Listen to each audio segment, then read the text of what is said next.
मी नवीन लग्न होऊन आले तेव्हा त्यांची म्हणजे सासूबाईंची स्वयंपाकघरात ओट्यापाशी मुख्य जागा ठरवलेली होती. तिथे त्यांची सत्ता होती असं म्हणलं तरी चालेल. पहिली 2 वर्ष मी त्यांची लिंबूटिंबू मदतनीस म्हणून काढली.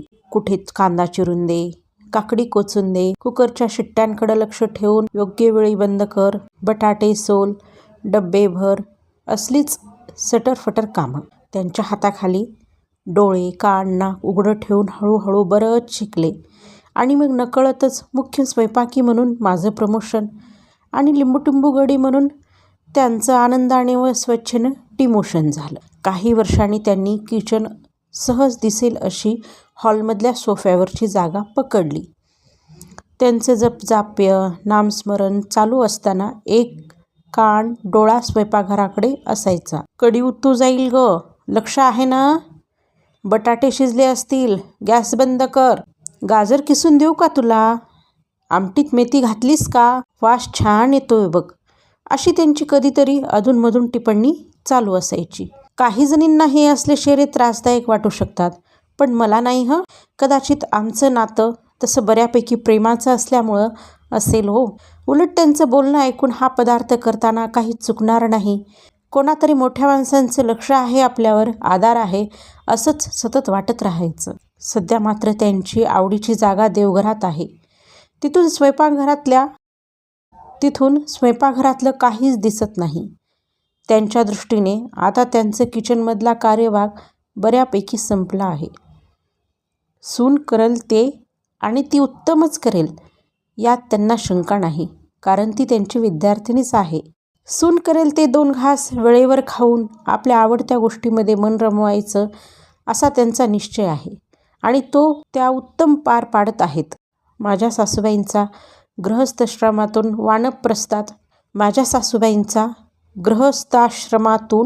वानप्रस्थात आणि आता चक्क संन्याश्रमापर्यंतचा प्रवास खरंच खूप काही शिकून जाणारा आहे. कंपनीत आलेल्या नवशिक्या एम्प्लॉईला योग्य ते ट्रेनिंग देऊन योग्य वेळी प्रमोट करून त्याला कंपनीच्या किल्ल्या सोपवून त्यांनी सुखाने रिटायरमेंट घेतली. ही रिटायरमेंट प्रत्येकाला जमतेच असं नाही. आवर्जून सांगायची गोष्ट म्हणजे मला ट्रेन करायच्या आधी त्यांच्या मुलालाही किचनमधल्या 4 गोष्टी येता जाता सहज शिकवल्या होत्या. याचे फायदे मला प्रचंड होतात हं. हे असं सगळ्याबरोबर घडणार नाही हे अगदी मान्य आहे, कारण प्रत्येक व्यक्ती वेगळी आहे. त्यातून 2 बायका आणि स्वयंपाकघर हे तर अत्यंत नाजूक नातं. सूत जमलं तर भांड्यांचा आवाजही सुरेल किणकिण म्हणून ऐकू येतील आणि नाही जमले तर फक्त आदळापट. पण तरीही स्वयंपाकघरातल्या काही गोष्टी ज्येष्ठ बायकांकडूनच शिकाव्यात हो, असं मला आवर्जून वाटतं. त्यांनी शिकवल्याची सर नेटवरच्या रेसिपींना येत नाही. इंटरनेट प्रमाण सांगेल, पण उकळी आल्यावरचा वास, पाकाची परफेक्ट तार आणि दमदमीत वाफ येण्यासाठीचं करेक्ट पातेलं नाही सांगू शकणार. यूट्यूब एक वेळ कृती साग्र संगीत दाखवेल, पण पदार्थ बनवतानाचा फर्स्ट हँड अनुभव, आपल्या घरच्यांना आवडणारी ठराविक चव नाही सांगू शकणार. पोट भरण्याचे मार्ग इंटरनेट किंवा पुस्तकं शिकवतील, पण आपल्या आवडत्या व्यक्तींच्या पोटात शिरण्याचे मार्ग फक्त घरातल्या सासवा, आया, आजी सासवा, मामी, काकू, तर कधीकधी ज्येष्ठ पुरुष मंडळीसुद्धा सांगू शकते. माझी आई साधी मुगाच्या डाळीची खिचडी केली तरी माझ्या आजीला मजेत फक्त पातेल्याला हात लावायला सांगायची. आणि ती साधी खिचडी पण काय चवदार लागायची.